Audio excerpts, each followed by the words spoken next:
It's been a concern of mine ever since I came to know the Lord uh, many years ago, how that the church itself treats the Lord's Day. Jesus said a little leaven leavens the whole lump, and that's exactly what's happened in our day. Now, I know that part of the reason is because of our prosperity. Jezreel waxed fat and kicked. He didn't want to do what God said.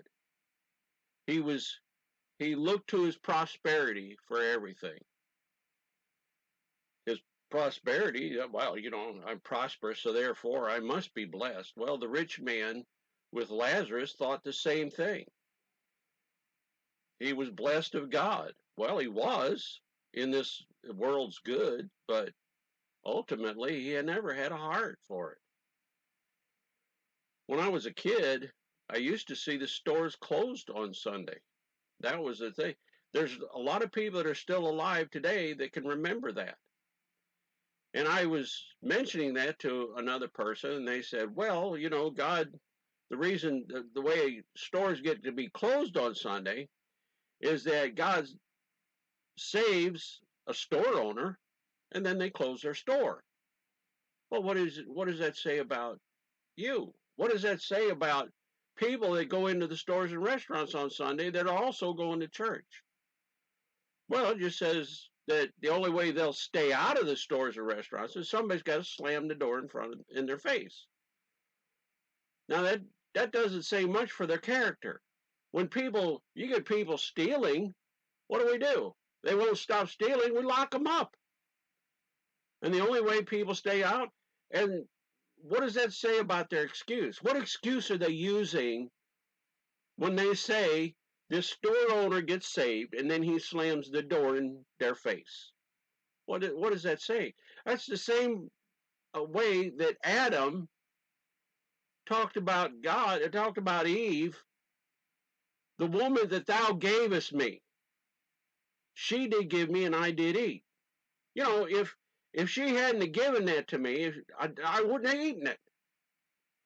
If the store owners hadn't left the stores open, I wouldn't go in.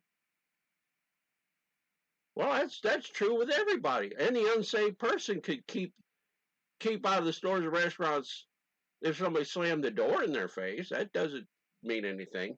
This is a very simple thing. You and I have 6 days a week to go out into the stores and the restaurants and do all of our work and bidding people to be in the house of God on Sunday. We got 6 days a week to do that. Then on the seventh day, on Sunday, stay out of the stores and restaurants. Don't put a stumbling stone in their way so they can be in the house of God.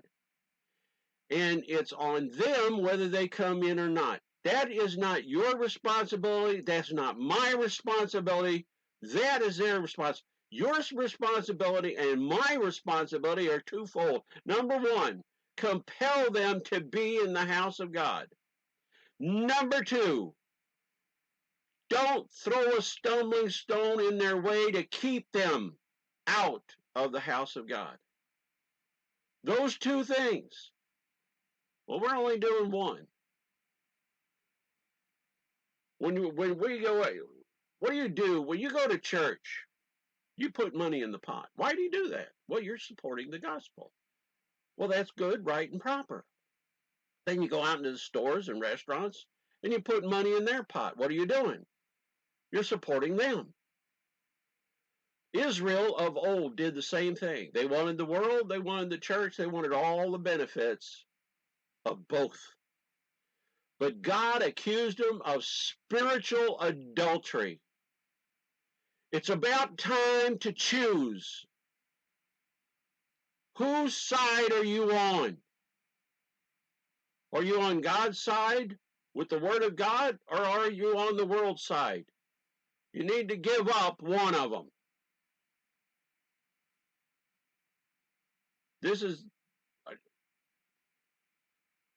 I hope that this message gets out and people hear it and it affects them for good. Now, you can ignore it. That's been done. God's got to send people to hell some way. Yeah, just ignore it. But you can look in the Word of God. God says don't do it. Exodus chapter 16 lays out the principles of what we should do about our food. Thank you. If you find value in this video, put a like on it. The more likes makes it easier for people to find on the web.